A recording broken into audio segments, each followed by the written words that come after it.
Hello and welcome to another episode of Marginal Support, where support is anything but marginal. I'm your host, Andre Lindy, and I'm actually pretty happy to have my next guest on today. She's someone who I think is pretty impressive in the space. So, Sarah, thank you for joining me. I am so happy to be here. Thank you for inviting me on this wonderful show, and I'm excited for us to have a recorded conversations. There's been so many first meeting conversations that I've had with so many incredible people within the CX space, and we end those calls being like, darn it, I wish I had recorded this. So I'm glad our first conversation is going to be recorded. And so all of those golden discovery nuggets will be locked in forever. I like that discovery now because I don't think I've ever heard that, but I really like that. So, I'm going to say this even though this probably isn't true for the people who don't know you. Can you please introduce yourself? Tell us a little about who you are. Yes, I would love to introduce myself. My name is Sarah Caminiti. I am the head of business transformation at Support Ninja, and I am also the host of probably a couple too many podcasts, but I don't care. I'm just going for it. We have the CX Roundtable, where I get to have some really wonderful conversations with people in and outside of CX, but are doing things that really impact us in CX.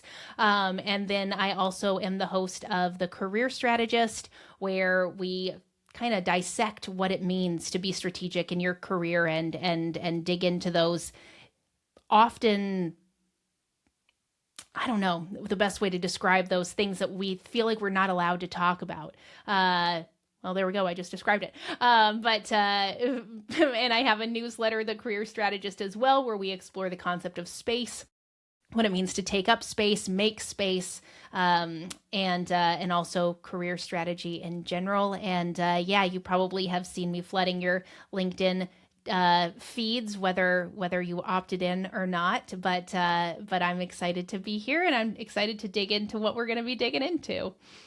So, the way you were talking and the way you were introducing yourself, I think it's kind of a good transition to, I think, what we're going to talk about today is over the past couple of years, I've noticed there's been a slow change from talking about CS and support. Now we're kind of melding it into one and we're calling it CX.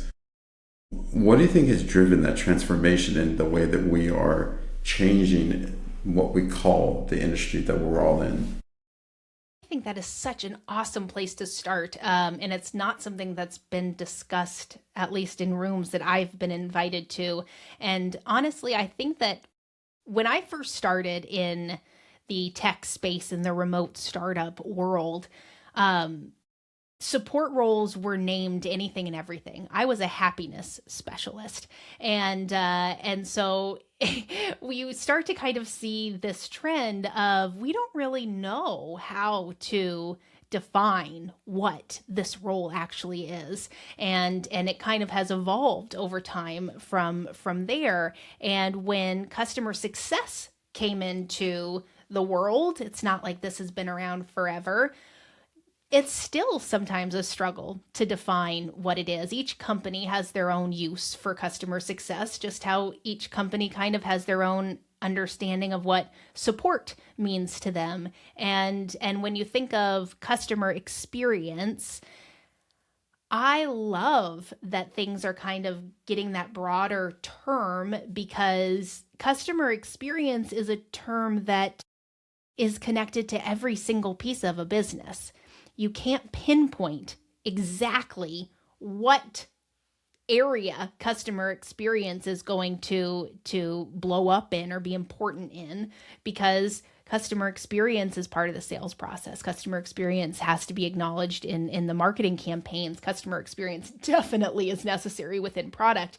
And so because of the adoption of this terminology of customer experience, it has paved the way for people that are in support, especially, who have been strategic and been sitting on this gold mine of information for so long, to to be in these spaces that they always were supposed to be in, and hold their own in these spaces as they always were supposed to hold their own. Because you're able to defend it by saying this is customer experience. Customer experience needs to understand what's going on in customer support. Customer experience needs to understand what retention feels like from someone that is experiencing it alongside the customer, like they do in customer success. And so I think it's just kind of been a slow crawl way for companies to realize the importance of the customer in how they're shaping their business. And there's a lot of different ways that that can be approached, and we see that in how the customer experience departments and teams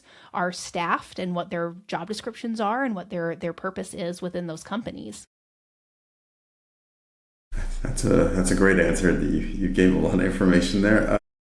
One thing that I also think it does is, I don't know if you agree with this, but it used to feel like there was a barrier between support and CS, support and customer success. By having a unifying term now like customer experience, we're trying to break down that wall or break down that barrier that we've created between the two. Because for me, support always just like, you guys just solve tickets, you make the clients happy. Where customer success was, oh, we're the ones doing the hard work, we're the ones doing the renewal. So from what you've seen, you have your hands pretty deep in the community. Have you seen that CX has started to try to mend some of these wounds, or are there even wounds there? I definitely think there's wounds. I think that there's a lot of wounds in every corner of the space that we pride ourselves on being a part of, because it has not been an easy road for support professionals, for success professionals, because our roles can be very gray. And we can say we wear a lot of hats, but we never really actually know what those hats are. We just keep collecting them. And I think that a lot of the conflict or hesitation for unifying success and support comes from the fact that we're always kind of fighting for our space.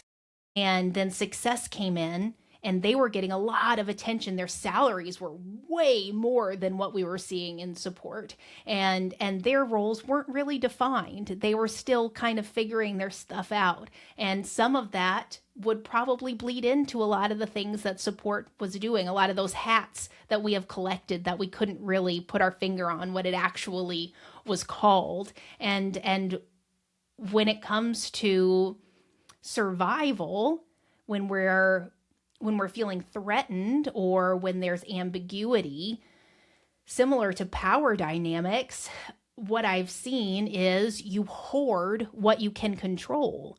And when you're hoarding everything and when you're trying to control everything, and then there's this new gray confusing function that's the golden child right now in your business, that's getting celebrated for all these things that you probably have been doing or trying to do for a long time but weren't given the budget or the space to promote it. You start to feel like all the stuff that you've been hoarding for so long is just kind of getting taken from you. And really, the unfortunate consequence of that is it creates a negative relationship between success and support, when really both spaces are just trying to survive. Both spaces are trying to do right by the customer. Both spaces are trying to show up in a way that they're proud of every day. They're doing their best, and they're doing probably way more than what they have in their job description, because that's just the nature of the folks that thrive in these kinds of environments. And now we've settled enough. It's been, success has been around, at least in companies that I've been a part of, for over 10 years. And the roles are a little bit more defined. And so those bridges feel possible. Those bridges to collaborate, the solidarity feels possible without feeling like you're losing something that belongs to you. You actually are seeing the possibility of collaboration. And so, yeah, putting it all under the same umbrella, yes, it runs the risk of further pushing the narrative that we're all doing the same sort of thing and everybody has gray lanes. But then on the other side, it's we're all fighting for the same thing. We're just doing it in different ways. So, how can we join forces and figure out how customer experience can shine the way that it needs to shine? Because we have all of this stuff that should be hitting one point instead of going off in all of these different roads. I mean, yeah, that once again, lots of information there. Very good. So this is What? the thing, though, Andre. Don't not to interrupt, but just a warning. Since this is our first interaction, I go far down rabbit holes whenever you ask a question. So just prep yourself. You are never going to get a 4-word answer from me. You're going to get a 97-word answer probably every time. No, I love it. I mean, that gives us plenty of room to speak. It gives plenty of room for idea generation. I mean, so one of the areas that I've seen success and support also kind of have a fraction sometimes is where you will have customer success live under sales, because you look at a lot of job descriptions, it says experience in customer success or account management. And account management is very much on the sales side, where then you will have support that's either on under engineering, under product, or under customer success as it is, right? And I think that has led to some of these barrier creation where customer success has, always been seen kind of as a sales role in some ways, because they own renewals, they own uplifts. But then you have at other companies where they're like, no, we have renewal specialists and we have customer success. So in your experience, what model have you seen that has worked better, where customer success lives under sales, or renewals and uplifts are not under customer success and their jobs is solely focused on the client? This is such a perfectly timed question because I think that a lot of companies, especially with all of the restructuring going on around AI and how to utilize things and think about things within this space are happening. That's such an important piece of the puzzle. It's we really need to be better about defining what someone's job is and what their roles are supposed to achieve rather than being a little bit more vague. And we'll see how they thrive, but really you have an expectation, you just haven't been explicit about it.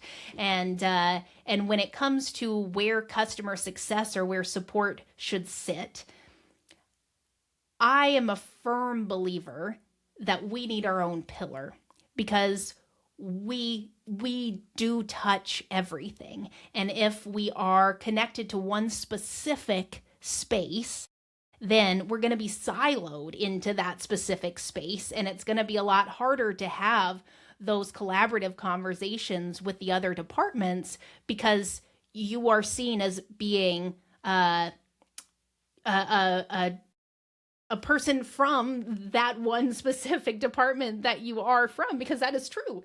So if you are under sales and you're trying to collaborate with product, there's always going to be that layer of, oh, they're just really pushing this because it's going to increase their commission. They're just really pushing it because it'll, yada, yada, yada. But really, they're probably pushing it because it is grounded in data that this is what needs to happen for the customer. And I think that that's where those responsibilities need to be really, really closely looked at because in my viewpoint, and this isn't going to be correct everywhere, especially in earlier stage companies where things are kind of bundled in the beginning and then they can be more clearly defined later.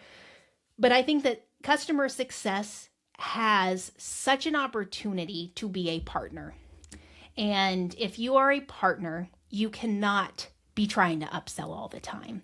If you are a partner, you can recommend things that can upsell, but that is a very, very different conversation than an upsell conversation. And so if they are responsible for increasing, for growth within the account, and the customer understands that that is their role, which they will over time, even if you don't explicitly say it, your partnership is tainted. Your partnership is not built on a foundation that is that of a partnership. This is a sales opportunity. This is a growth opportunity. And so I think if you're really going to leverage customer success the way that it needs to be leveraged, when it comes to renewals, they will have information. They will be able to guide them through the renewal process if that makes sense for them, but they are guiding them because it makes the most sense for their success. I mean, it's in the title of the job. Like, you want them to be successful. And sometimes that means maybe you tell them, don't get this upgrade because grand scheme of things, it's not going to add value to you. You should maybe eventually look at this one. I think that this one could be beneficial to you, but this one in particular, I don't think that it's going to make any sense for you guys in the long run. It's going to overcomplicate things for you, or you're not here yet, or this is maybe phase 2 for us to be considering, but let's focus on this. And I think that in the age of AI, that role is even more important because you are also an educator. If you are a partner, your partner can't be successful if they do not fully understand what is necessary for them to succeed.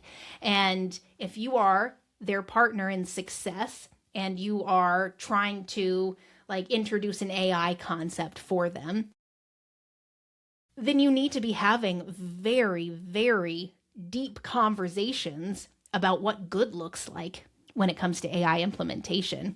Is their knowledge base up to date? Do they have a way of maintaining their knowledge base? It's information in is what matters. So it's garbage in, garbage out if it's not. And having those reality check conversations, figuring out, do they need to hire somebody that is specific to maintaining certain things or thinking about things differently? Those are all conversations that may or may not impact the bottom line or the contract size. It may delay, signing on the dotted line for certain upgrades. But if you are their partner in success, it is going to benefit you in the long run because you are helping them have a solid foundation. So then they will be able to utilize your product to its fullest extent, and they will be able to advocate for your product because they know that this is how you do things the right way. You're not trying to sugarcoat things. You're not trying to beat around the bush. This is how you achieve what you're trying to achieve. I'm here to help get you there. And that is a very, very different relationship than if it is a revenue-driven type of relationship.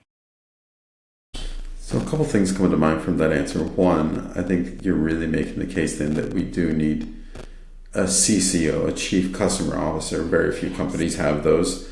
And that does require its own pillar. What I'm also hearing you say, what I've seen in the past, is that the best people in customer success are proactive. They're not reactive. 100%. And so what AI is doing, it's actually helping some of that proactiveness piece. It's allowing us to spot trends and see usage patterns and say, you're not touching this part of the platform, even though you said this is your core business case. So how do you see AI and the way that it can spot these trends? How is it going to help both CS be more proactive with their clients, but how do you think it will help, CX in general start to be more proactive instead of reactive?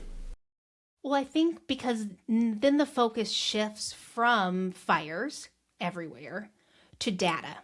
And the biggest change in my approach to my career happened when I figured out how to leverage data. And the thing that AI is doing that I was doing manually for years is a lot of really great root cause analysis work and figuring out pinpointing what is that one thing that happened that made it so the customer could no longer be successful independently. Sometimes that is what they're asking a question about. Oftentimes it is not.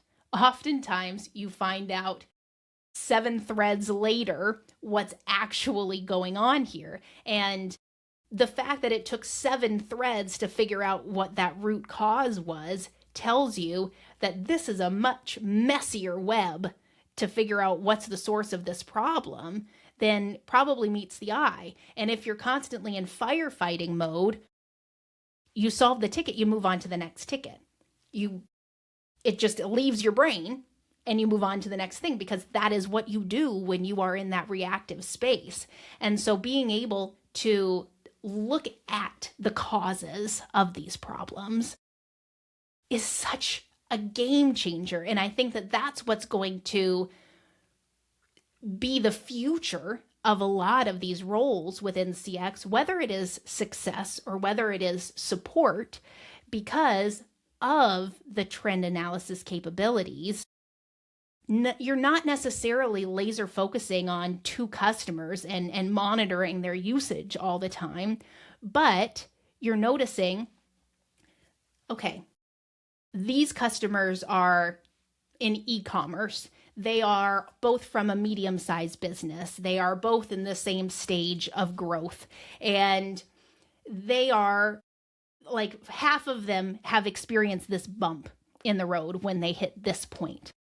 Because of AI being able to categorize things in a much more thorough and robust way than our brains can allow us to do in time, can allow us to do manually often, is we're going to be able to then see that journey differently and say, okay, so if I know about half of these folks are going to be struggling at this stage, what can I do to make things better? Is this a product problem? Is this a knowledge problem? Is this an onboarding problem? Is this a we're selling to the wrong people problem? Notice how all four of those were different departments, because CX is touching all four of those different departments. And that's another reason why you need to have that pillar, because if you're noticing all of these different departments' impact on a customer's success, and you are a standalone pillar, you're not underneath marketing, you're not underneath sales, you're then able to be at the center of it all and bring people to you to have these conversations rooted in data, rooted in fact, and build those customer stories, because you can then take those customer stories and explain what happens when we don't do this. So then who feels that proactive change? Those customers that fall into that ICP that would have struggled down the road, but now they're not struggling because you were able to actually pinpoint the root cause rather than think that it was just what that first question that they asked actually was, and tagging it as such and continuing on your day because you have 20,000 other fires that you have to put out. So this leads into another question for you then, in the way I was thinking about this. There's two challenges here then. There's the challenge for companies that are already existing and they have to make a shift to this, like maybe they want to create this new pillar. The other option is that from the very start, say we're going to have this pillar and this out.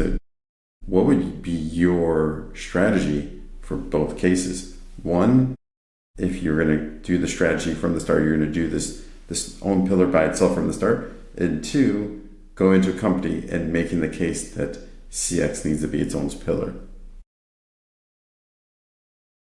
I think that if a company is about to launch and they're trying to structure their setup and figure out how they're going to hire appropriately or effectively, and they are choosing to hire for someone to be thinking about the customer strategically from day one, holy cow, is that a company that I want to be a part of by being a customer, by celebrating them, by being as loud as I humanly can about them, because they are making a choice.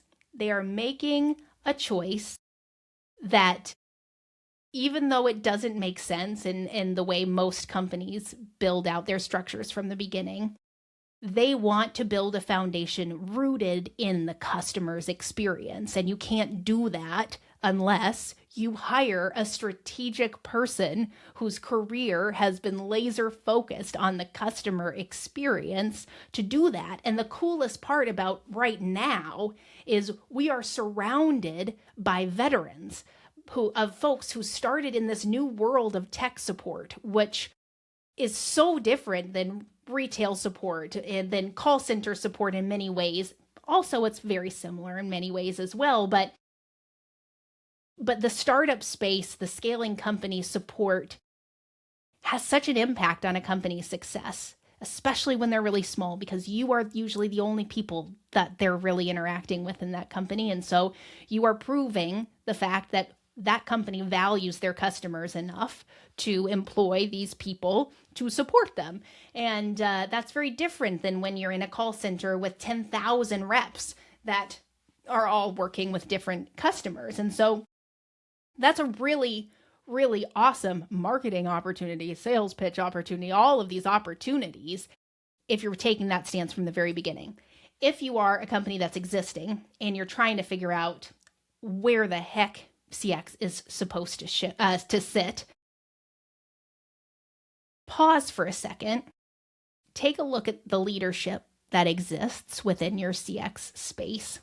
Think about the strategy that probably exists within that space, and then bring them in and ask them, how can you help them be successful? What would a department look like for them in order for them to be as successful as possible? And it could be like some of the work I'm doing at Support Ninja is I am a subject matter expert advisor for a lot of companies.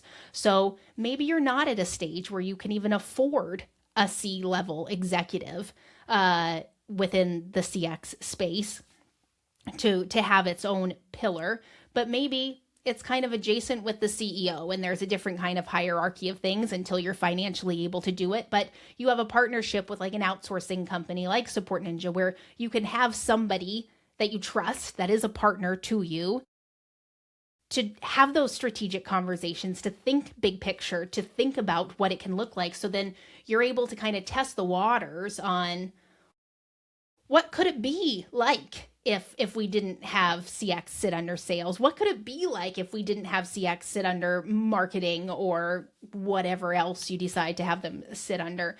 Changes by the hour. And believe me, I have mentored so many folks that have sat under every single other pillar. And if you are moving CX around that much, that's another indicator that it probably needs its own pillar, because you have tested all of these different places and it never felt right, because it's not actually part of those functions. It is its own function.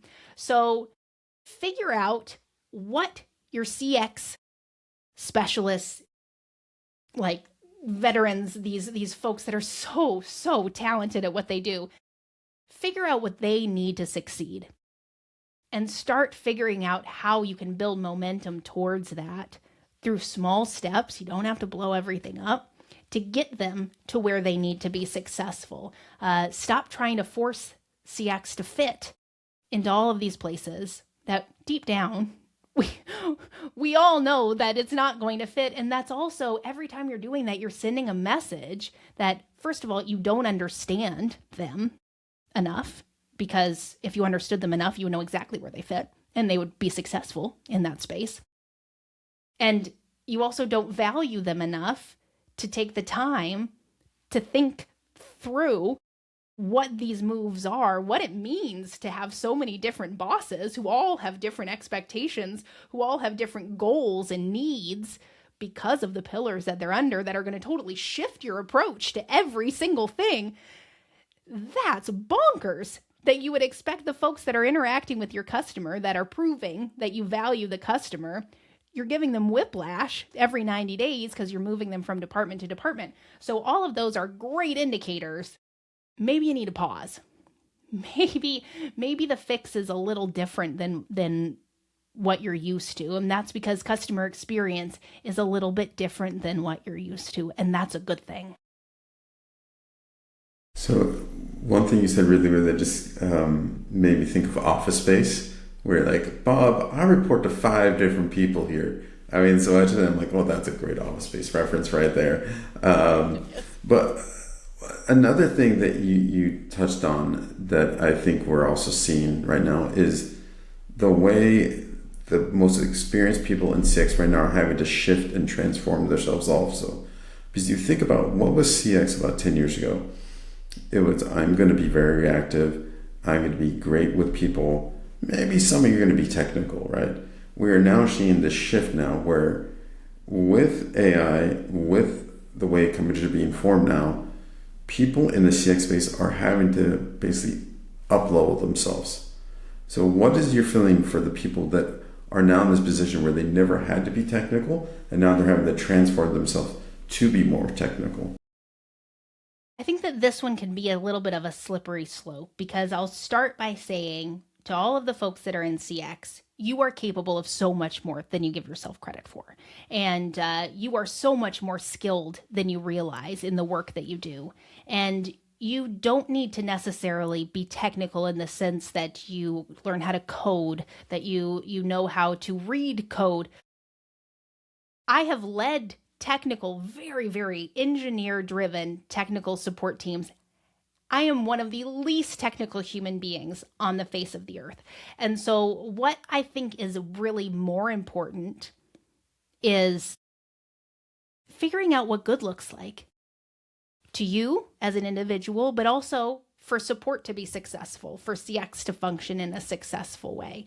And that doesn't necessarily mean it is something that you've been able to experience, but maybe you learned about really cool things that are happening from conversations in different CX communities. Maybe you learn about something that could be possible on a podcast like this one here. And you kind of got curious. And the beauty about the CX industry is we love to share information. We love to help others be successful. I mean, that is our entire career, is we are helping others be successful. So why wouldn't we want to help those that are in the CX space be successful? And so instead of necessarily thinking I have to be something different because I'm not enough, think about what actually makes a team successful and what makes you successful within that team. And yes, you do have to have a basic understanding of how AI works. Yes, Claude Code gives you the ability to navigate code in a way that nobody was able to do 2 years ago. But don't pretend to be great at something because you think that you have to be, and then stress yourself out because you're not where you think you need to be. And one of the most important lessons that I've learned is, especially in support, the folks, we try and sell ourselves to be what we think the company is looking for instead of being ourselves and finding those companies that actually are aligned. And so if you think about a job interview, if you go in and say, I know how to code, I know how to read code, I know how to do all of these things, and then you start the job, and you're like, actually, I'm still figuring this out. I'm still trying to navigate all of this. I'm going to get there, but I'm going to need some time. You've now sold yourself as somebody that you're not, which means your experience at this company is not going to be built on as solid of a foundation as it could have been. And maybe they didn't need somebody as technical as you sold yourself out to be, but you felt like you had to be all of these things to these people because you're making assumptions, and you know what they say about assumptions. They make an ASS out of me and you, and don't do that to yourself. So instead, start to think about what makes you great? What makes you so special? What makes you shine? Lean into that. Figure out where those gaps are that you can maybe elevate that greatness, or maybe be a little bit louder about that greatness. There are things that you know to be true. Stand firm in it. Be a little bit bolder in your interview conversations, but be bold in the things that are you and are what make you great. Companies will upskill you if you need to be upskilled. They will elevate you if you need to be elevated. But you do not need to be something else, someone else, because you are wonderful already. We're just all learning as we go in this new space. There's a trend I've been seeing on some applications that I actually love personally. Instead of it saying show us your GitHub or show us your project, it starts to say show us something that you're proud of. Show us something that shows your work. And I've seen some applications that say show us your Lovable repository or show us your Claude artifacts. I mean, I even put a link to Marginal support just because this is something that I'm proud of. So for people now that are trying to show that they are creative, they can make things, how do you recommend these people do this when a lot of the work they do is behind a closed wall within their company they necessarily can't share? How can people say, hey, look, I am creative, but I'm just not allowed to show it to people outside the company? This would be a situation where I would say leverage something like Claude as much as humanly possible. Because the cool thing about Claude, which I prefer over ChatGPT, especially in these sorts of situations, is that you are able to give them the stuff that you're proud of. You are able to explain to them why you're proud of it. And then it can help you create a way to either visualize it or explain it or present it without you having to run around in circles, stressing whether or not this is actually the right way to go about it. You can say to Claude, I am trying to fill out this application where I need to explain something that I'm proud of. I can't actually give the results of or like access to this report that I created from scratch. But how do I describe it and maybe make a mock-up of it so that what I've done is clear without violating any of those company terms? And don't be afraid to do that. There's nothing wrong with doing that. Like if you see me in any conferences, odds are Claude made all of my slides because slides stress me out so much. I am able to say, this is what I'm presenting on. This is how I want to show this. These are the takeaways I want them to have. I can break all of that down all day. But I'm never going to feel confident in how I'm putting that together in a slide. It's the same thing for an interview. My slide deck that I did not spend 27 odd hours sobbing over because I hate everything that I'm creating. Like the fact that I did not sacrifice that time to that and instead I outsourced it to Claude and then edited it as I saw fit, that doesn't make it any less valuable.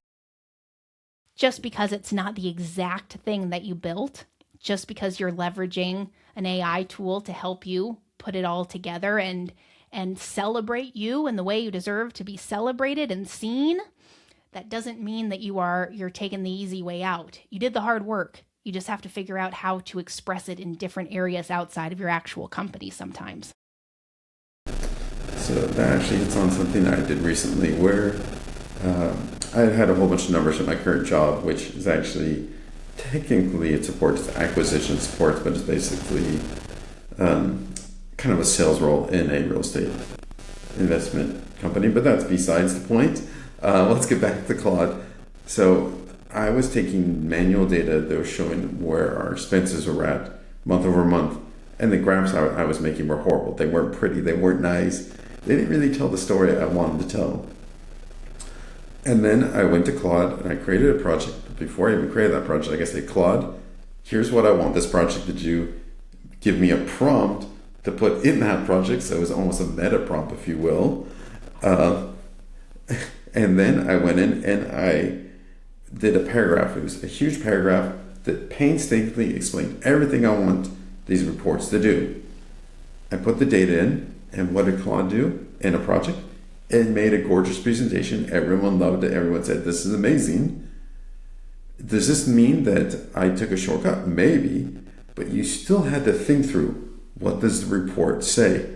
What is important to have in the report? What must the report call out? So I think this is something that people really don't understand right now, is that yes, AI can help you, but there still aren't shortcuts. You still have to put in the work. So for people that have that misconception, what is your message to them? My message to them is give yourself some grace because you've already done so much work.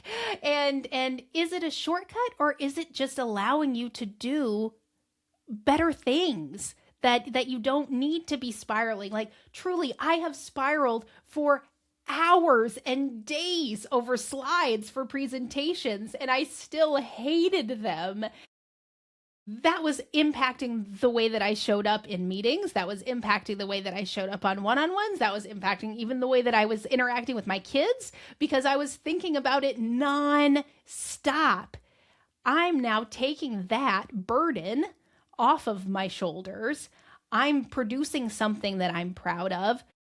I'm able to convey the message that aligns with what I was trying to do, but I'm showing up as a better version of myself in all of these other places because of it. And I lead a public speaking cohort for the CX community, CX Accelerator. And one of the big things that I've pushed for the folks that are participating in it is put all of your transcripts, put all of your interviews, put all of your notes, put everything into Claude.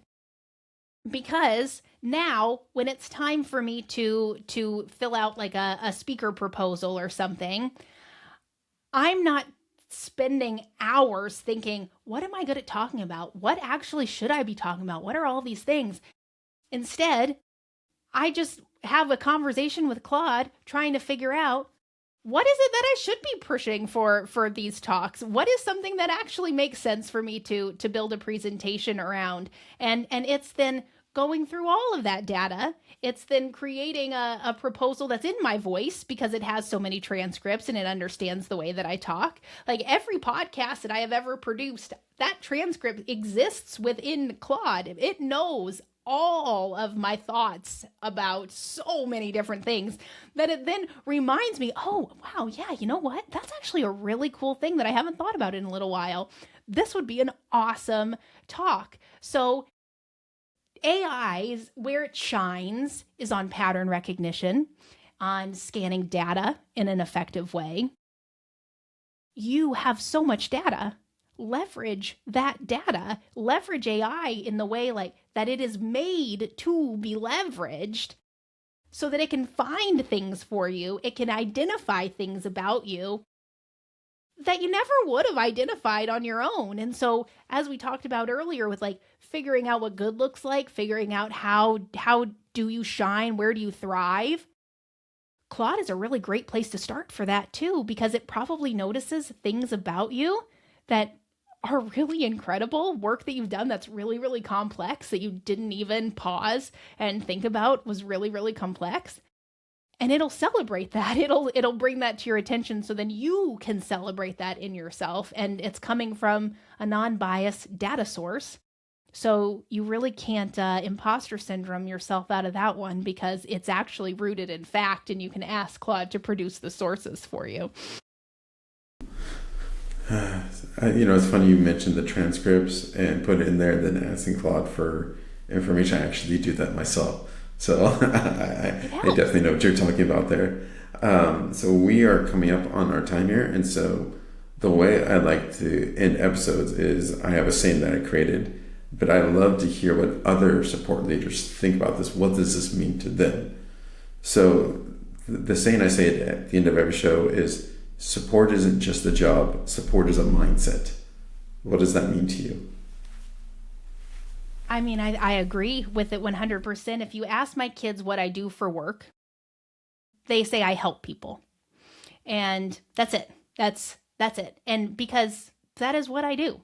I love helping others succeed. I love figuring out what's preventing them from being successful and figuring out how I can empower them to succeed and then feel safe enough to come back and ask more questions. And that is a mindset.